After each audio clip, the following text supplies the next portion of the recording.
ইলেকশ্যনৰ কাৰণে যি চেষ্টা চলাই অব্যাহত ৰাখিছে আৰু আমিও লোকসভাৰ ইলেকশ্যনৰ পৰা ধৰি গৰুদাৰ যি আমি যোৰহাট সমষ্টিত তেখেতক বহুত এটা বিশাল মাৰ্জিনত আমি তেখেতক জিকাই পঠাইছোঁ। তাৰপিছতে পঞ্চায়ত ইলেকশ্যনতো আমি ময়ূৰী সমষ্টিৰ যিমান ৱাৰ্ড মেম্বাৰ AP মেম্বাৰ তথা ZPCৰ পৰ্যন্ত আমি সকলোকে সহায় সাৰথি কৰি দলৰ যি সাংগঠনিক ভেটিটো আমি সবল কৰি লোৱা হ'ল। ইয়াৰ পিছতে 2026ত যি মৰিনী সমষ্টিটো পুনৰ উদ্ধাৰ কৰিবৰ কাৰণে যি চেষ্টা আমি চলাই গৈছোঁ, সেই চেষ্টাত সাফল্যমণ্ডিত হ'বৰ কাৰণে আপোনালোক ছ'চিয়েল মিডিয়াৰ সামাজিক মাধ্যমৰ বন্ধুসকলৰ অবিহনে মোৰ যাত্ৰা কেতিয়াও সফল হ'ব নোৱাৰে। সেয়েহে আপোনালোকৰ পৰা সৰ্বতো প্ৰকাৰৰ সহায় সহযোগিতা তথা দিহা পৰামৰ্শৰ কামনা কৰি আজি এই সংবাদমেলখন মই আয়োজন কৰিছোঁ। চাওক, প্ৰথম কথা হ'ল মৰিনী সমষ্টি, যিহেতু আমি জন্ম মৰিনী সমষ্টিতে হৈছোঁ। মৰিনী সমষ্টি এটা সমস্যাৰে ভৰপূৰ সমস্যাৰে জৰ্জৰিত এটা সমষ্টি। কাৰণ মৰিনী সমষ্টিৰ এজন বাসিন্দা হিচাপে মই এজন ভোটাৰ হিচাপে যিখিনি সমস্যাৰ সন্মুখীন হৈছোঁ, সেই সমস্যাখিনিৰ পৰা কেনেকৈ হাত সাৰিব পাৰি বা আজি বৰ্তমানৰ যিজন বিধায়ক আছে সেই বিধায়কজনে আজি 25 বছৰ একাধিক্ৰমে শাসনত থাকি কি কাম কৰিব লাগিছিল আৰু কিয় কামখিনি কৰিব পৰা নাই বা কিয় নকৰিলে, সেয়া হ'ল আমাৰ ডাঙৰ প্ৰভু আছে অৱশ্যে ক'বলৈ যদি যায়। চাওক, মৰিনী সমষ্টিটো গঠন হৈছিল 1968 চনত। ঠিক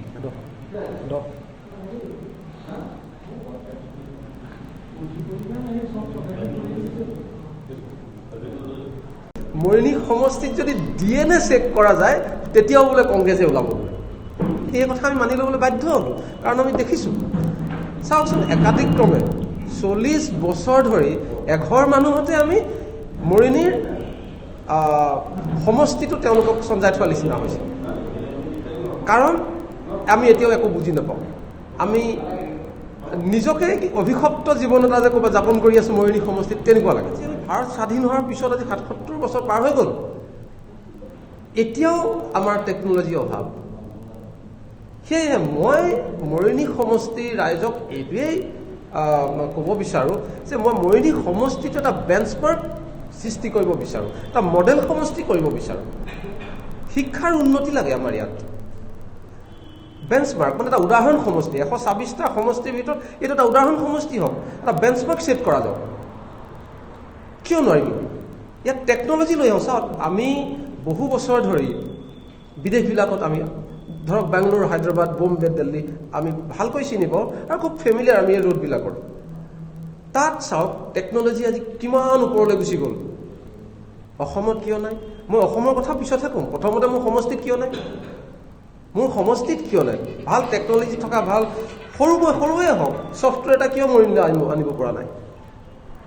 BPO এটা আজি মৰিনীত কিয় নাই? টেকন'লজি ছিষ্টেমটো মৰিনীত কিয় অহা নাই এতিয়ালৈকে? সেইটো আমাক লাগে। মোক টেকন'লজি দুনিয়া আজি টেকন'লজি আমাক ইয়ালৈ আনিব লাগে। শিক্ষা, উচ্চ শিক্ষা লাগে আমাক। আপোনালোকে যদি কম্পেয়াৰ কৰে, সকলোৱে কয় যে চাউথখন বহুত শিক্ষিত জেগা, সঁচাই বৰ শিক্ষিত জেগা। সেই শিক্ষা ব্যৱস্থাটো মোক মৰিনী সমষ্টিত লাগে। সেই টেকন'লজিৰ ব্যৱস্থা, যি শিক্ষাৰ ব্যৱস্থা, তাৰ ঘাইপথবিলাক আমি চাবলগীয়া। তেনেধৰণৰ আমাক লাগে মৰিনী সমষ্টিৰ ঘাইপথবিলাক, গাঁৱে গাঁৱে চুকে কিনাৰে সেইবিলাক উন্নতি লাগে আমাক। ৰাইজৰ উন্নতি লাগে, সমাজৰ উন্নতি লাগে। গতিকে সেইকাৰণে সকলোখিনি মিলাই আমি এজন জনপ্ৰতিনিধি উলিয়াই দিওঁ, যাওক আমাৰ ৰাইজৰ হৈ আপোনাক প্ৰতিনিধি হিচাপে আপোনাক পঠিয়াইছোঁ, ৰজাঘৰীয়া কওকগৈ আমাৰ এইবিলাক আমাৰ জ্বলন্ত সমস্যা, ইয়াৰ আমাক সমাধান লাগে। তেখেতে দেখিছোঁ অকল তুলনি বিয়া খাব, ভঙুৱা সকাম খাব, দহা কাজ খাব। সেইখিনিৰ কাৰণেই আমি এজন বিধায়ক প্ৰতিনিধি হিচাপে নিৰ্বাচিত কৰি নপঠিয়াওঁ নহয়। পঠিয়াওঁ জানো? আমাৰ সমস্যাখিনি সমাধান লাগক, প্ৰাইভেট চাকৰি দিয়ক। আমি জানো গভৰ্ণমেণ্ট চাকৰি দিয়া ইমান স্ক'প ইয়াত নাই, প্ৰাইভেট চাকৰি দিয়ক, ইণ্ডাষ্ট্ৰি বনাওক, ক্ৰিয়েট কৰক ইণ্ডাষ্ট্ৰি, আনক আপোনালোকে। কিয় আনিব পৰা নাই? আজি ছেমি কণ্ডাক্টৰ হৈ আছে জাগিৰোডত, সেইটো জাগিৰোডতেই কিয় নহয় মৰিনীত, কিয় যোৰহাটত নহয়? মোক দেখুৱাই দিয়কচোন। যোৰহাট ডিষ্ট্ৰিক্টটোত যিকেইটা গভৰ্ণমেণ্ট প্ৰতিষ্ঠান আছে, মই সেইটো কথা ক'বলৈ যোৱা নাই। আমাৰ কৃষি বিশ্ববিদ্যালয় আছে, টুকুলাই আছে, সেয়া কথা মই ক'বলৈ যোৱা নাই। সেয়া আজিৰ নহয়, বহুত পুৰণি। এতিয়া আমাৰ দেউতাহঁত জন্ম হোৱাৰ এবাৰ বিষয়বস্তু। তাৰপিছত নতুনকৈ কি হৈছে? এঘৰ মানুহ, মই এইটো বাৰে প্ৰতি এইকাৰণেই ক'ম, তোমালোক 40 বছৰ শাসন কৰি আছা একেঘৰ মানুহতে, বা এজন বিধায়ক 25 বছৰে আপোনাক আমি বিধায়ক হিচাপে পঠিয়াইছোঁ, জনপ্ৰতিনিধি হিচাপে। 25 বছৰত তুমি কৰা 5টা কাম আমাক দেখুৱাই দিয়া। এই 5টা কাম কৰিলোঁ যিকেইটা লেখত ল'বলগীয়া। তুলনি বিয়া খোৱাটো, দহা কাজ খোৱাটো, এইকেইটা লেখতলগীয়া কামৰ বাদে তুমি কি ৰাইজৰ উন্নতি স্বাৰ্থত কি কাম কৰিলা, সেইটো আমাক লাগে। গতিকে এই অটবিলাক প্ৰব্লেম, ইমানখিনি ইছ্যু আছে আমাৰ, ইমানখিনি গধুৰ সমস্যাৰে জৰ্জৰিত হৈ আছে মৰিনী সমষ্টি বাসিন্দাসকল। গতিকে ইয়াৰ পৰা পৰিত্ৰাণ পাবলৈ হ'লে আমি ইমিডিয়েটলি চেঞ্জ আমাক লাগেই। আমি চেঞ্জ বিচাৰোঁ। ৰাইজলৈ মাত্ৰ এটাই অনুৰোধ, আমি তেখেতক বহুত সময় দিলোঁ, আমি তেখেতক 25 বছৰ কাল দিছোঁ। গতিকে আমি 25 বছৰ বিচৰা নাই, মাত্ৰ 5 বছৰ বিচাৰিছোঁ। যদি 5 বছৰত একো কৰিব নোৱাৰোঁ, আকৌ গোটেই মৰিনী সমষ্টিবাসী ৰাইজে মিলাই পিছৰ বছৰত তেওঁ হৰুৱাই দিলেই হ'ল যে তুমিও একেই ওলালা, তুমি একো কাম কৰিব নোৱাৰিলা, আগৰজনে নকৰিলেই, তুমিও দেখোন সেই একেনাৰে যাত্ৰী। গতিকে আমাক তেনেধৰণৰ জনপ্ৰতিনিধিৰ কোনো প্ৰয়োজন নাই। আমাক এনেকুৱা এজন প্ৰতিনিধি আমি বিচাৰোঁ, যি সমষ্টিৰ স্বাৰ্থত, যি ৰাইজৰ স্বাৰ্থত, সবাৰ স্বাৰ্থত যি মাত মাতিব পাৰে, উন্নতিৰ স্বাৰ্থত যি দুআষাৰ কথা ক'ব পাৰে, তেনেকুৱা এজন জনপ্ৰতিনিধি আমাক একান্তই প্ৰয়োজন। জয়তে আপোনালোক সকলোকে মোৰ শ্ৰদ্ধা আগবঢ়াইছোঁ।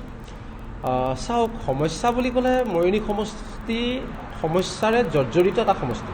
মৰিনী সমষ্টি আমাৰ সেই সমস্যাবিলাকৰ সমাধান বিচাৰি 2024 চনত আমি এখন মহাযুঁজ কৰিবলৈ আগবাঢ়ি আহিছোঁ। প্ৰথম কথা হ'ল, চাওক, মৰিনী সমষ্টি আজিৰ যিজন বিধায়ক, সেই বিধায়কজনে 25 বছৰত একাদিক্ৰমে শাসনকালত থাকি তেখেতে কৰা যিকোনো 5টা তেখেতে কৰা কামৰ হাত দাঙি দিলেই হ'ল। তেতিয়া আমি মানি ল'ম যে হয়, তেখেতে কৰিলে। এতিয়াও আমি সমস্যাৰ জৰ্জৰিত হৈ এইকাৰণে, চাওক, আজি অসম নাগালেণ্ডৰ যি সীমা, সেয়াও আজি সমাধান হোৱা নাই। একো নগাই এতিয়াও খেদি আহি আছে আমাৰ অসমৰ ফালে। মৰিনী সমষ্টিক ঘাই শিপা, মৰিনী সমষ্টিৰ মেৰুদণ্ড ৰাজহাড় স্বৰূপ ধুদৰালিত আজিও সমানে দুখন গাড়ী আপুনি পাৰ হৈ যাব নোৱাৰে।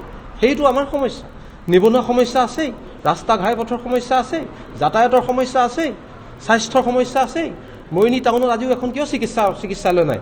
মৰিনী টাউনখনৰ ভিতৰত কিয় এটা বাথৰুমৰ ব্যৱস্থা নাই? সেইবিলাক আমাৰ জ্বলন্ত সমস্যা। শিক্ষাৰ সমস্যা আছেই। আজি টেকন'লজি যুগত আমি আছোঁ ক'ত? কিয় মৰিনী সমষ্টিত এটা টেকন'লজি ছিষ্টেমটো লৈ আহিব পৰা নাই? উচ্চ শিক্ষা, সেই শিক্ষা ব্যৱস্থাটো কিয় আৰু উন্নতি কৰিব পৰা নাই? সেইবিলাক আমাৰ সমস্যা। গতিকে এতিয়া নতুনকৈ আৰু এটা সমস্যা আমি ল'বলগীয়া হ'ল।